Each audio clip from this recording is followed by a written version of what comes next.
बच्चों, मैं Neeraj Kumar Yadav from Jishukhram Yadav inter college. देखिए, कक्षा 11 मैथ का ये पहला वीडियो आपके लिए डाल रहा हूँ।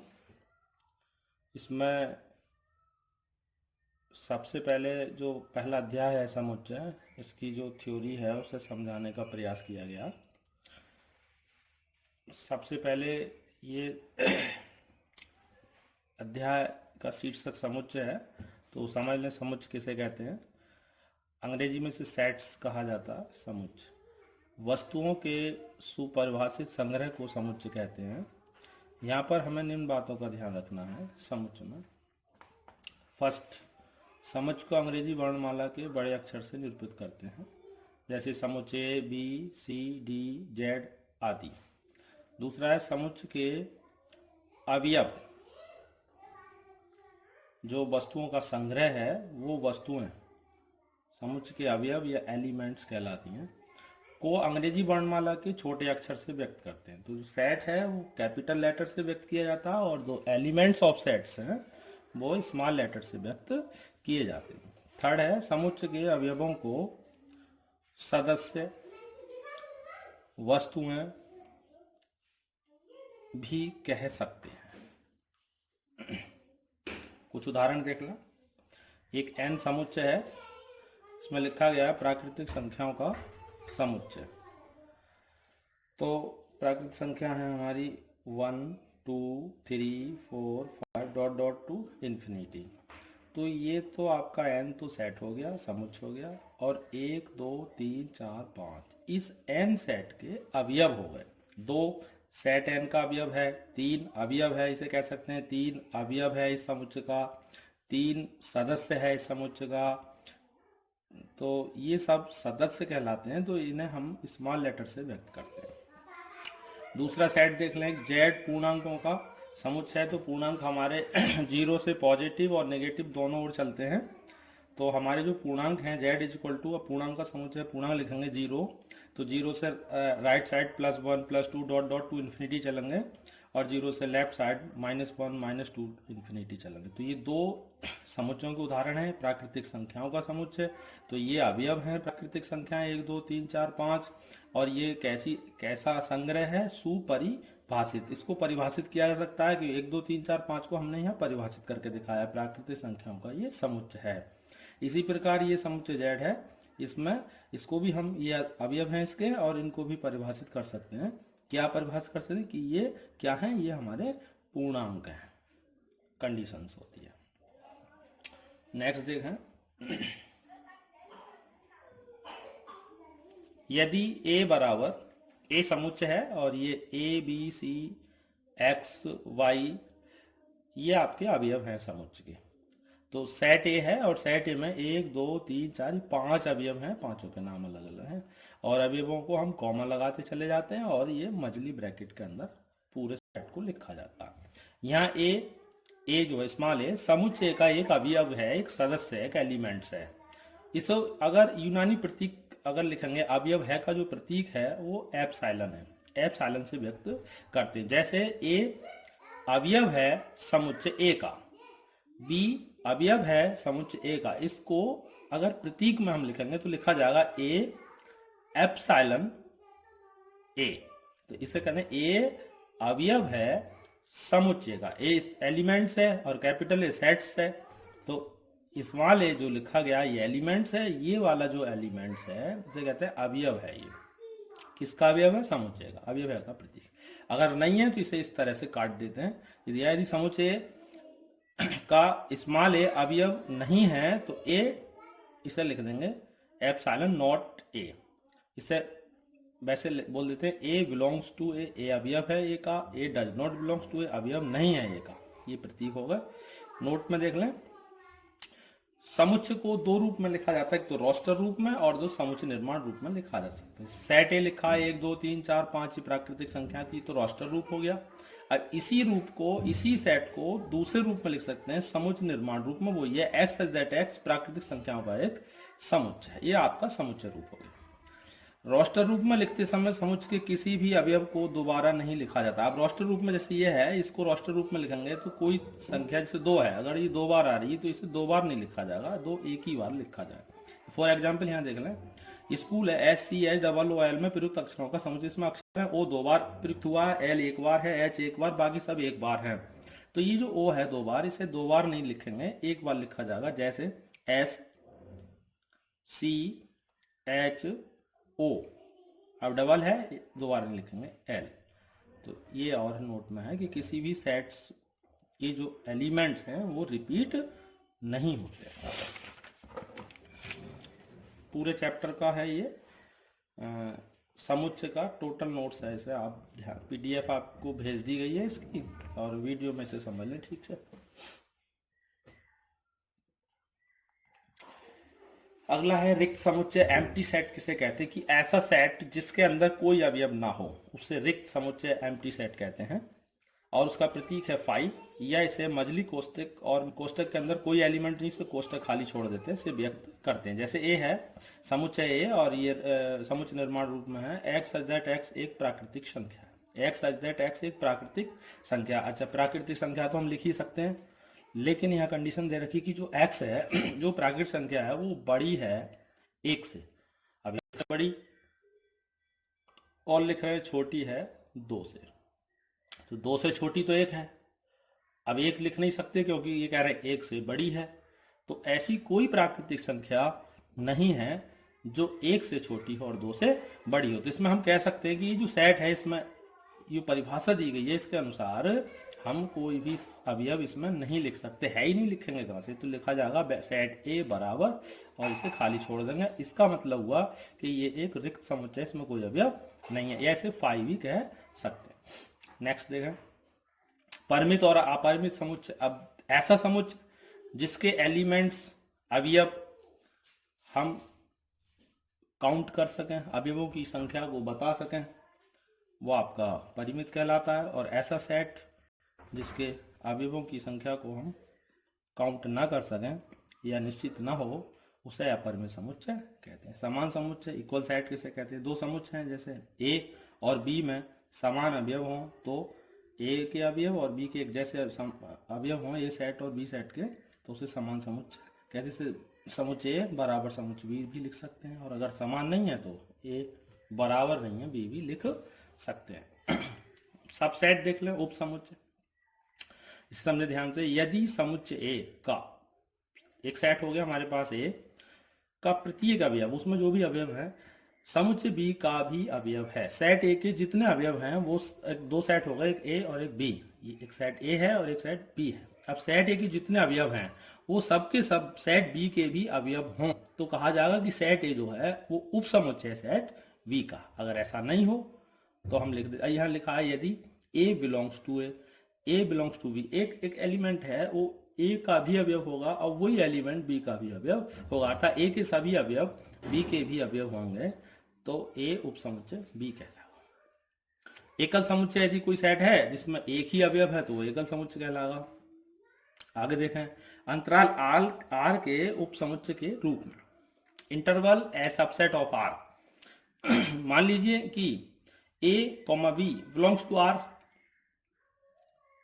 आपका रियल नंबर्स है, रियल नंबर्स में आपके बिलोंग कर रहे हैं A और B, और A बड़ा है, A जो है छोटा है B से, V is greater then A, तब वास्तविक संख्याओं का समुच्चय x such that x belongs to R, x is greater than A, x is less than B, एक खुला या विवृत अंतराल कहलाता है और A और B से निरूपित होता है।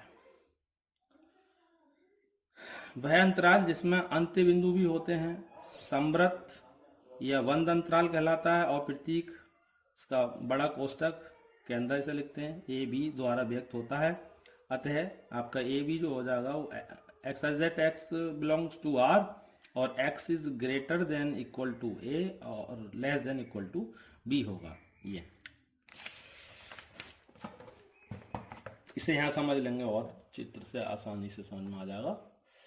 देखें इसे, यह है, यहाँ पर देखिए छोटी ब्रैकेट इधर से लग रही है और इधर बड़ी ब्रैकेट है, यहाँ पर इधर छोटी ब्रैकेट है, इधर बड़ी ब्रैकेट है।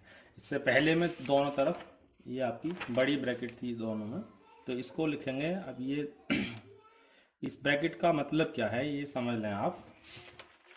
पहले यहाँ देख लें, ये जो है मजली ब्रैकेट है, तो यहाँ जो चिन्ह है ये ग्रेटर देन इक्वल तो मजली बड़ी ब्रैकेट, और लेस देन इक्वल तब भी बड़ी ब्रैकेट। यहाँ अगर ये इक्वल का चिन्ह नहीं होगा तो ब्रैकेट छोटी लग जाएगी। यहाँ देख लें,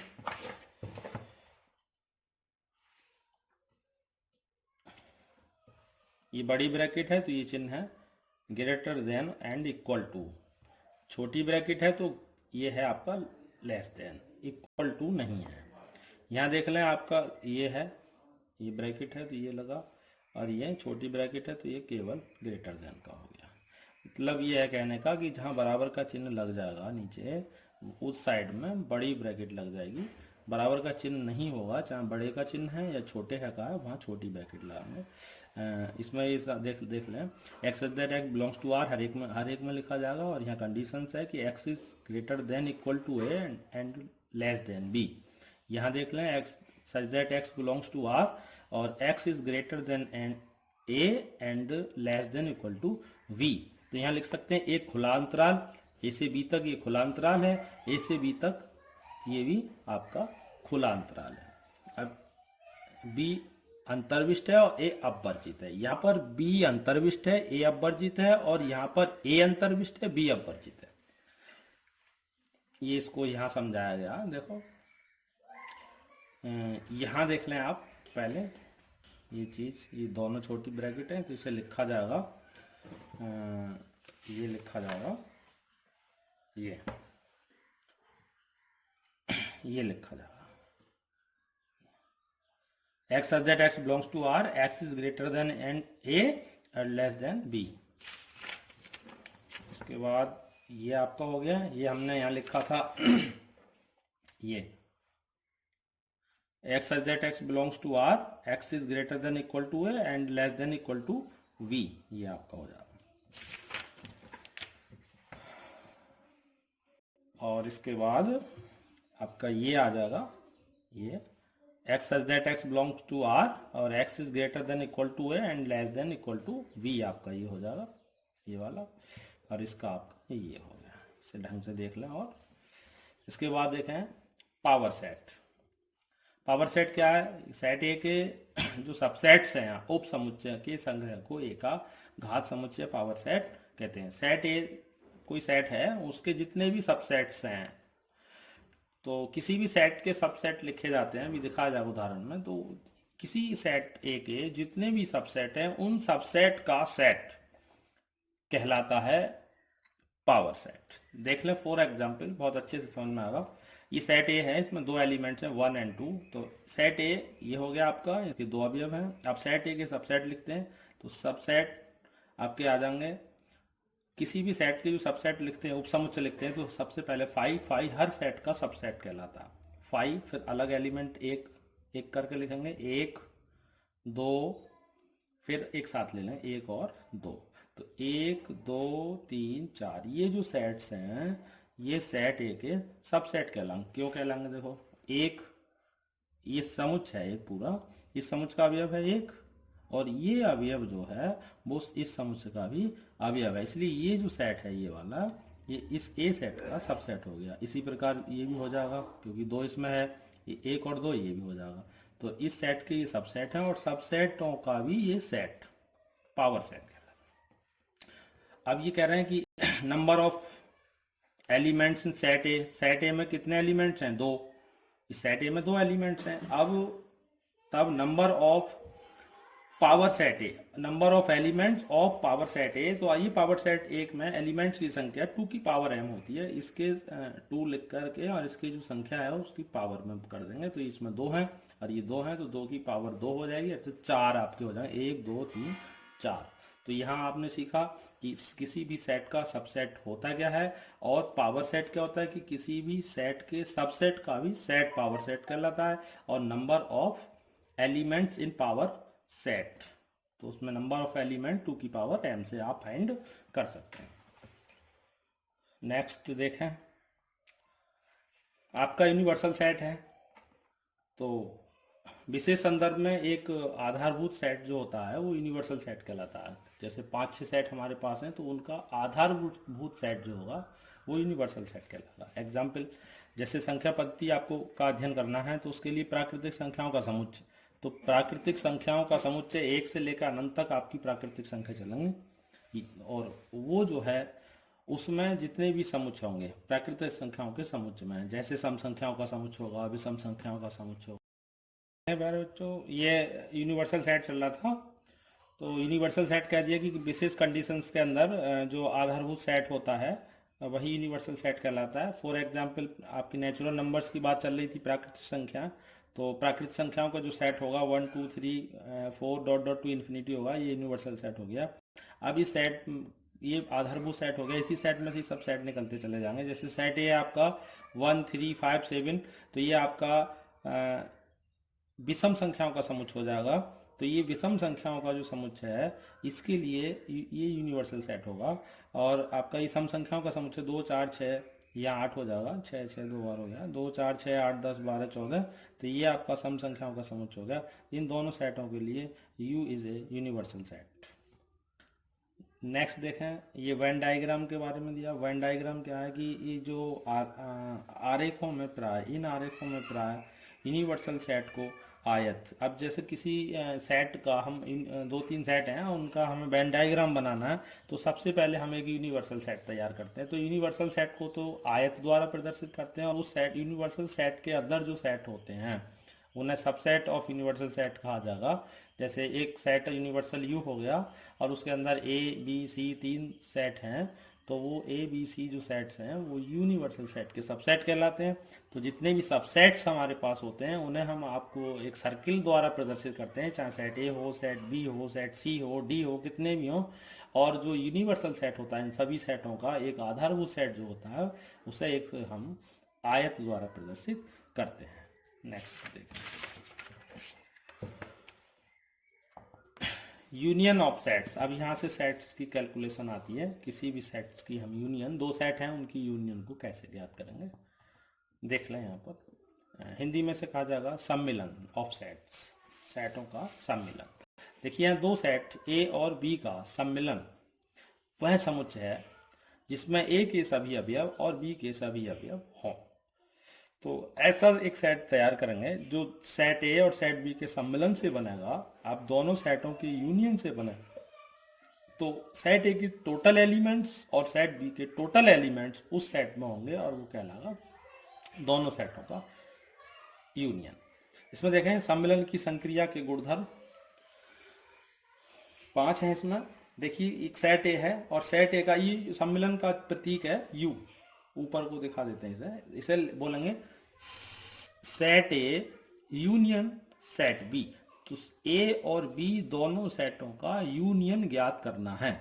तो हम कह रहे हैं कि सेट ए का यूनियन बी के साथ निकालें, पुनः बी का यूनियन ए के साथ निकाल लें, तो ये बराबर होता है, और इसको कहते हैं क्रम विनिमय नियम। तो हमारे जो union of sets A and B है वो क्रम विनिमय नियम का पालन करता है। दूसरा है set A B C, 3 set है हमारे, तो पहले हम सबसे पहले ए का बी के साथ यूनियन निकालें, फिर उसका यूनियन सी के साथ निकालें। अथवा इसे ऐसे कह सकते हैं कि पहले हम बी का सी के साथ यूनियन निकालें और उसका यूनियन ए के साथ निकालें, तब भी ये बराबर होता है। तो इसे कहते हैं साहचर्य नियम। तो ये सेट का जो यूनियन है वो साहचर्य नियम का भी पालन करता है। किसी भी सेट का यूनियन हम अगर नल सेट अर्थात फाई रिक्त समुच्चय से निकालेंगे तो वो सेट ही आ जाए, क्योंकि इस सेट के जितने एलिमेंट्स होंगे वो तो इसमें हो ही जाएंगे, और इसमें कोई एलिमेंट्स होता ही नहीं है। तो सेट ए का जब यूनियन फाई के साथ निकलेगा तो उसका यूनियन सेट ए रह जाएगा। जैसे हम किसी भी संख्या की गुणा 1 से करते हैं तो उसकी गुणा हमेशा वही संख्या आ जाती है जिससे गुणा की जाती है। इसी प्रकार किसी भी सेट का यूनियन जब रिक्त समुच्चय फाई से निकालेंगे तो वो ही समुच्चय आ जाएगा यूनियन में। इसको कहते हैं तत्समक नियम का भी पालन करता है। अब किसी सेट का यूनियन उसी सेट से निकालें तब भी वही आएगा, सेट ही आएगा, क्योंकि इस सेट के जितने एलिमेंट्स होंगे और इस सेट के भी वही एलिमेंट सेम होंगे क्योंकि एक ही सेट है, तो इसका यूनियन भी सेट ही आएगा। इसे वर्ग सम नियम का भी पालन करता है। और अगर हम यू का नियम इसे कहते हैं, ये यूनियन सेट है आपका, किसी भी यूनियन सेट के साथ यूनियन अगर ए का निकालेंगे तो यूनियन सेट में तो ऑलरेडी ए के सभी एलिमेंट्स होते हैं, तो उसका यू आ जाएगा, इसे यू का नियम भी कहते हैं। तो इसका भी ये पालन करता है, सेटों का यूनियन। दूसरा है इंटरसेक्शन ऑफ सेट्स, सेटों का इंटरसेक्शन कैसे निकालते हैं। इसमें क्या है, इसमें तो अभी पहले में था कि एक सेट ए था, एक सेट बी था, उसके दोनों अवयव, सेट ए के सभी अवयव और सेट बी के सभी अवयवों का समुच्चय आपका यूनियन था। यहाँ पर हम सर्वनिष्ठ अवयव लेंगे। सेट ए के वो अवयव जो सेट बी में हैं, सेट ए में भी हैं और बी में भी हैं, वो सर्वनिष्ठ कहलाते हैं। ऐसे एलिमेंट्स जो सेट ए में भी हैं और सेट बी में भी हैं, वो आपके उभयनिष्ठ या सर्वनिष्ठ कहलाएंगे। तो सर्वनिष्ठ अवयवों का समुच्चय ही इंटरसेक्शन या कहलाता है। इसे प्रतीक उल्टा हो जाएगा, ये जैसे ये उल्टे यू नीचे को आप इस चिन्ह से प्रदर्शित करते हैं दो सेट का। इसे कहेंगे set A intersection set B. अगर इसका मुंह ऊपर हो जाएगा तो set A union set B, set A और बी का ये इंटरसेक्शन है, इसको ऊपर कर दें तो सेट ए और बी का यूनियन हो जाएगा। तो यहाँ आपको इंटरसेक्शन निकालना है, तो इंटरसेक्शन भी ए का बी से इंटरसेक्शन निकालने, बी का ए से इंटरसेक्शन निकालने बराबर होता है, अर्थात क्रम विनिमय का भी पालन करता है, सेम उसी प्रकार है। साचर नियम का भी पालन करता है, और आपका यू का जो नियम लास्ट में था उसका भी पालन करता है, फाई का वर्गसम नियम का भी पालन करता है, और वितरण और बंटन नियम का भी ये पालन करता है, इंटरसेक्शन ऑफ सेट।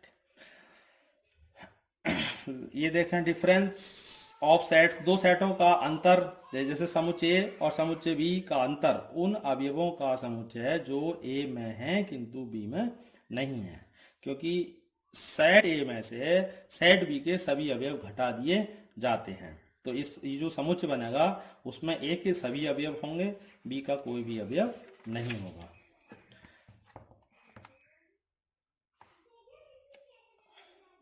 ये यहीं तक है बस। इसके बाद ये जो सेट थ्योरी है, सेट थ्योरी का टोटल आपको न्यूमेरिकल और जो एक्सरसाइज के क्वेश्चंस हैं वो सब भेज दिए जाएंगे पीडीएफ द्वारा, और उन्हें करने का प्रयास करें। ठीक है, आज की वीडियो यहाँ तक ही। नेक्स्ट वीडियो में आपको नेक्स्ट चैप्टर भेजा जाएगा, उसे ध्यान से फेयर करें सभी छात्र।